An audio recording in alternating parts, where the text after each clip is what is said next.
பேசாம அவளை கழட்டி விட்டு அவ கூட எல்லாம் உன்னால குடும்பம் நடத்த முடியாது, சமாளிக்கவே முடியாது அவளை. ஐயனார் துணை சீரியலோட இன்னைக்கு எபிசோட்ல பாண்டி ஒரு மாதிரி ஷாக்கிங்லேயே நிக்கிறத பார்த்துட்டு ஏன் இப்படி இருக்கிற, எங்க வீட்டுல கல்யாணத்துக்கு ஒத்துக்கிறது ரொம்ப கஷ்டமா இருந்துச்சு, இப்போ ஒத்துக்கிட்டாங்க, பட் இப்ப நீ மூஞ்ச உருன்னு வச்சிருக்க, என்ன பிரச்சனைன்னு வானதி கேட்டதும் அண்ணனே இன்னும் கல்யாணம் பண்ணாம இருக்கும்போது நமக்கு எப்படி கல்யாணம்னு பாண்டி கேட்க,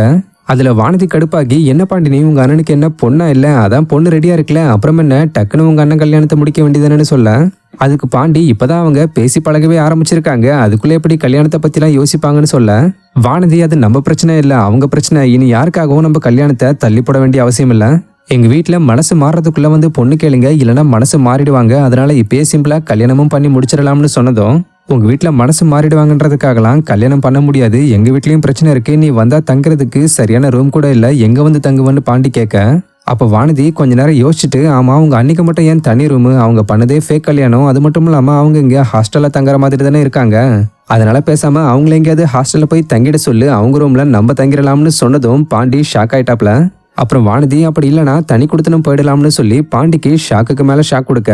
இதெல்லாம் கேட்டுட்டு பாண்டி என்ன சொல்றதுனே தெரியாம தகச்சு போய் நிக்கும் போது பல்லவன் வந்து சேரனன்னு கூப்பிடுறாருன்னு சொன்னதும் உடனே பாண்டி இதாண்டா சான்ஸ்னு சொல்லி சரி அப்புறம் பேசிக்கலாம்னு வானதி இழுத்துக்கிட்டு போயிடுறாரு. எல்லாரும் போனதுக்கு அப்புறம் நைட்டு பாண்டி தனியா உட்காந்து வானதி பேசிட்டு போனதையே நினைச்சுக்கிட்டு ஒரு மாதிரி குழப்பத்திலேயே இருக்க, அப்ப சேரன் வந்து பாண்டியை கூப்பிட்டு சீக்கிரமே வானதி போய் பொண்ணு கேட்டுடலாம்னு சொல்ல, பாண்டி அதெல்லாம் பொறுமையா பேசிக்கலாம்னு சொல்ல, அதுக்கு சேரன் அப்படி அசால்ட்டா விட்டுறக்கூடாது, அவங்க மனசு மாறதுக்குள்ள போய் பேசி முடிச்சிடலாம்னு சொன்னதும் பாண்டி இப்ப கல்யாணம் வேண்டாம்னு சொல்ல, கூடவே அவங்க அப்பாவும் சேர்ந்துக்கிட்டு அந்த பொண்ணெல்லாம் வேணாண்டா பாண்டி, பொண்ணடா அது, அவ கூடலாம் குடும்பம் நடத்த முடியாது, எப்ப பார்த்தாலும் லபோதிபோன்னு கத்திக்கிட்டே இருக்கும், இவனால அவளை சமாளிக்கவே முடியாது, அதனால அவளை அப்படியே கலட்டி விட்டுடான்னு சொல்ல, சோழனும் சைட்ல முதல் முறையா அப்பாவுக்கு சப்போர்ட்டா ஒத்து ஊத, பட் சேரன் யார் சொல்றதையும் காதல போட்டுக்காம நாளைக்கு ஈவினிங் போய் பேசிடலாம்னு சொல்லி எல்லாரையும் கூப்பிட, அப்ப அப்பாவான நடேசன் நான் சொல்றத கேட்கவே மாட்டீங்களேன்னு கோச்சிக்கிட்டு போயிட்டாப்ல. அங்க அப்படியே முடிச்சுட்டு நிலாவோட ஆபீஸ்ல காட்ட, அங்க பார்த்தா ராகவ் நிலாவை கூப்பிட்டு பொங்கல் வாழ்த்து சொன்னதுக்கு இப்படியா ரொம்ப சீப்பா ரிப்ளை பண்ணுவீங்க அப்படி இப்படின்னு வச்சு செய்ய, நிலா என்ன நடந்துச்சுன்னே தெரியாம குழம்பு போய் நிக்க, அப்புறம் தான் சோழன் ஏதோ வேலையை பார்த்து விட்டாப்லன்றத புரிஞ்சுக்கிட்டு ராகவ் கிட்ட சாரி சொல்லிட்டு தலை குனிஞ்ச மணிக்கே வெளியே வந்துட்டாங்க.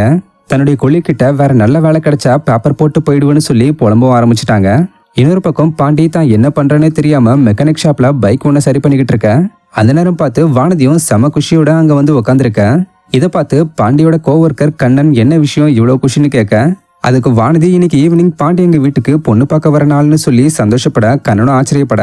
அப்புறம் வானதி பாண்டி கூட விளையாட்டுத்தனமா பேசிக்கிட்டு இருக்கிறதோட சீரியலை முடிச்சிட்டாங்க. மேலும் நாளைக்குன்னு போட்டு பல்லவன் சோழனை ஒன் சைடா லவ் பண்ணி மொக்க வாங்கி இப்ப தன்னுடைய லவ்வரா இருக்கிற காயத்ரி கூட நடந்து வர, ஆப்போசிட்ல சோழன் சாவிய கையில சுத்திக்கிட்டே நடந்து வர, அதை பார்த்து இவங்க ரெண்டு பேரும் ஷாக் ஆகி நிக்கிற மாதிரி காட்டி முடிச்சிட்டாங்க. ஸோ அடுத்து என்ன நடக்க போகுதுன்றத நாளைக்கு பார்ப்போம். அண்ட் இந்த மாதிரி ஐயனார் துணை சீரியலோட அப்டேட்ஸை முன்கூட்டியே தெரிஞ்சுக்க மறக்காம நம்மளுடைய சேனலை சப்ஸ்கிரைப் பண்ணிக்கோங்க. தேங்க்யூ.